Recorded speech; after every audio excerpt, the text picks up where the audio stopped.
for you is to learn to embrace failure.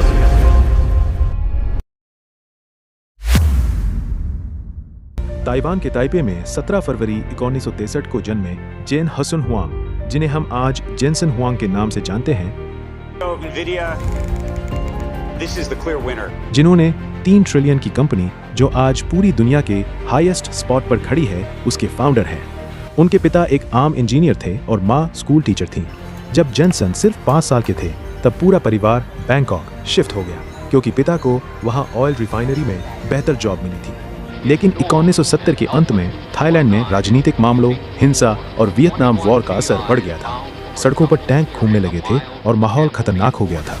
उनके पिता ने उन्हें सेफ रखने के लिए उन्होंने अपना सब कुछ बेच दिया और 1976 में सिर्फ 9 साल के जेनसन और उनके बड़े भाई को अकेला अमेरिका भेज दिया अपने अंकल के पास। लेकिन अमेरिका में उनकी परेशानी कम नहीं हुई। दोनों को केंटकी के विनेडा बैप्टिस्ट इंस्टीट्यूट नाम के नोटोरियस रिफॉर्म स्कूल में भेज दिया गया। वहाँ जेनसन के साथ बहुत ही ज्यादा बुरा बर्ताव किया गया। रोज जेनसन को लड़कों के गंदे बाथरूम साफ करने पड़ते थे। बड़े लड़के उसे चिंक जैसे रेसिस्ट स्लर्स बोल कर पीटते, बुली करते और कभी कभी मार पीट भी करते थे। उन्होंने सब कुछ चुपचाप सह लिया और कुछ साल ऐसे ही बीत गए। काफी सालों बाद जब माता पिता भी अमेरिका पहुंच सके तब परिवार ओरेगन के एक छोटे शहर में बस गया। जेनसन पढ़ाई में बहुत आगे थे। उन्होंने हाई स्कूल सिर्फ 16 साल की उम्र में पूरा कर लिया। उन्होंने ओरेगन स्टेट यूनिवर्सिटी से इलेक्ट्रिकल इंजीनियरिंग की डिग्री ली और स्टैनफोर्ड यूनिवर्सिटी से मास्टर्स की डिग्री हासिल की।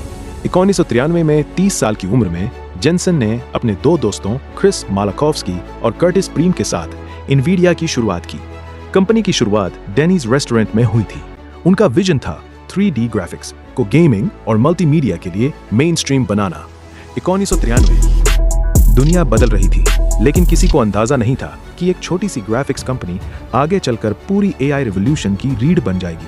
उस समय कंप्यूटर्स बहुत स्लो थे, गेम्स फ्लैट दिखते थे, 3D ग्राफिक्स अभी नया कॉन्सेप्ट था। माइक्रोसॉफ्ट विंडोज धीरे धीरे हर घर में पहुंच रहा था और इंटरनेट का जन्म हो रहा था। उस दौर में ज्यादातर कंप्यूटर्स सिर्फ CPU पर चलते थे। CPU यानी सेंट्रल प्रोसेसिंग यूनिट, कंप्यूटर का ब्रेन। यही चिप कैलकुलेशंस करती थी, इंस्ट्रक्शंस समझती थी और ग्राफिक्स भी संभालती थी। लेकिन समस्या ये थी कि CPU एक समय में लिमिटेड चीजें एफिशिएंटली कर सकता था और 3D ग्राफिक्स के लिए लाखों छोटे कैलकुलेशंस एक साथ करने पड़ते थे। उस समय गेम्स और ग्राफिक्स बनाने के लिए दुनिया मुख्य रूप से पॉलीगॉन ग्राफिक्स इस्तेमाल कर रही थी। ऑब्जेक्ट्स को छोटे छोटे ट्रायंगल्स से बनाया जाता था। जितने ज्यादा ट्रायंगल्स उतना रियलिस्टिक ऑब्जेक्ट। लेकिन CPU इतने पावरफुल नहीं थे कि वो मिलियंस ऑफ ट्रायंगल्स को स्मूथली प्रोसेस कर सके।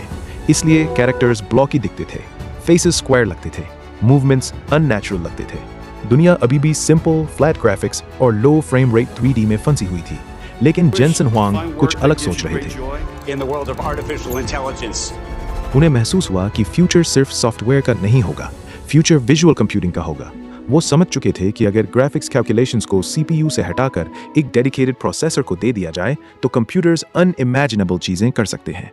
और यहीं एनवीडिया का विजन पैदा हुआ। The company's share price jumped as much as 26%. Nvidia का पहला चिप था NV1। इसे 1943 में लॉन्च किया गया था। उन्होंने NV1 में क्वाड्रेटिक टेक्सचर मैपिंग नाम की टेक्नोलॉजी इस्तेमाल की। सीधी ट्रायंगल्स की जगह वो कर्व्ड सरफेसेस और स्मूथ ग्राफिक्स पर फोकस कर रहे थे। थ्योरी में ये आइडिया फ्यूचर जैसा लग रहा था। कैरेक्टर्स ज्यादा स्मूथ दिख सकते थे, कर्व्स ज्यादा नेचुरल लग सकते थे। लेकिन समस्या ये थी कि पूरी गेमिंग इंडस्ट्री ट्रायंगल स्टैंडर्ड अपना चुकी थी। गेम डेवलपर्स भी ट्रायंगल रेंडरिंग के हिसाब से गेम्स बना रहे थे और एनवीडिया का NV1 उस स्टैंडर्ड से अलग था। उसके कारण गेम्स प्रॉपर्ली सपोर्ट नहीं कर पाए। डेवलपर्स कंफ्यूज हो गए, उनके लिए ये बहुत नया था। जेनसन समझ गए उनके चिप्स फेल नहीं है, बल्कि इंडस्ट्री ही स्लो चल रही है। उस समय एनवीडिया कोई जायंट कंपनी नहीं थी, बस एक छोटी स्टार्टअप थी जिसके पास लिमिटेड कैश था। 1986 तक हालत इतनी खराब हो गई थी कि कंपनी के पास सिर्फ कुछ महीनों का पैसा बचा था। जेनसन हुआंग ने खुद बाद में कहा था कि अगर अगला चिप फेल होता तो एनवीडिया खत्म हो जाती। फिर 1957 में एनवीडिया ने रीवा 28 लॉन्च किया। यही वो मोमेंट था जहां से एनवीडिया की किस्मत बदलने लगी। रीवा 128 फास्ट था, गेम्स के साथ कंपैटिबल था और स्मूथ 3D ग्राफिक्स देने लगा। उस समय दुनिया तेजी से PC गेमिंग की तरफ बढ़ रही थी। इंटरनेट बूम शुरू हो चुका था और लोग रियलिस्टिक गेम्स का एक्सपीरियंस चाहते थे। जब लोगों ने पहली बार smoother lighting, fast frame rates और बेटर ग्राफिक्स देखे तो एनवीडिया अचानक इंडस्ट्री में नोटिस होने लगी। जो कंपनी कुछ साल पहले ऑलमोस्ट खत्म होने वाली थी, वही अब गेमिंग वर्ल्ड में सीरियस कॉम्पिटिटर बन रही थी। लेकिन जेनसन हुआंग सिर्फ गेमिंग तक सीमित नहीं सोच रहे थे। उन्हें महसूस हो चुका था कि फ्यूचर सिर्फ ग्राफिक्स का नहीं, बल्कि मासिव पैरेलल कंप्यूटिंग का है। इसी विजन के साथ 1999 में एनवीडिया ने जियोफोर्स 2507 सगेर लॉन्च किया और दुनिया को जीपीयू यानी ग्राफिक्स प्रोसेसिंग यूनिट का कॉन्सेप्ट दिया। यह सिर्फ एक ग्राफिक्स कार्ड नहीं था, बल्कि ऐसा प्रोसेसर था जो लाखों ग्राफिकल कैलकुलेशंस एक साथ कर सकता था। जीपीयू सिर्फ ग्राफिक्स नहीं बना रहा था, बल्कि बहुत बड़ी मात्रा में कैलकुलेशंस भी कर सकता था। सीपीयू एक टास्क सीक्वेंशियल तरीके से करता था, जबकि जीपीयू हजारों कैलकुलेशंस पैरेलल में कर सकता था। जब पूरी दुनिया अभी भी एनवीडिया को सिर्फ गेमिंग कंपनी समझ रही थी, तब जेनसन क्वाइटली फ्यूचर की फाउंडेशन बना रहे थे। 2000 में QDA लॉन्च होने के बाद धीरे धीरे साइंटिस्ट्स, रिसर्चर्स और AI engineers Nvidia GPUs use करने लगे। शुरुआत में यह सब बहुत छोटा था। दुनिया का ध्यान उस समय स्मार्टफोन्स, फेसबुक, यूट्यूब और सोशल मीडिया पर था। किसी को अंदाजा नहीं था कि GPU आगे चलकर आर्टिफिशियल इंटेलिजेंस का दिल बन जाएगा। फिर 2012 में एक बड़ा टर्निंग पॉइंट आया। एलेक्सनेट नाम के AI मॉडल ने एनवीडिया GPUs का इस्तेमाल करके इमेज रिकग्निशन कंपटीशन जीत लिया।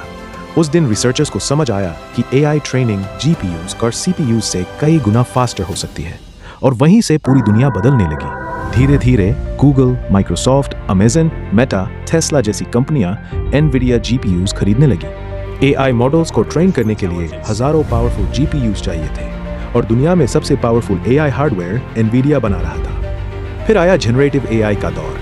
ChatGPT, AI image generation, robotics, autonomous systems, हर जगह एनवीडिया चिप्स इस्तेमाल होने लगे। पूरी दुनिया अचानक AI रेस में उतर गई। कंपनियां अरबों डॉलर्स खर्च करके एनवीडिया की GPUs खरीदने लगी, और फिर वो हुआ जिसकी शायद किसी ने कल्पना भी नहीं की थी। जिस लड़के को बचपन में रेसिस्ट बुलिंग झेलनी पड़ी, जो कभी रिफॉर्म स्कूल में बाथरूम साफ करता था, वही जेनसन हुआंग दुनिया की सबसे पावरफुल टेक रिवॉल्यूशन का चेहरा बन गया।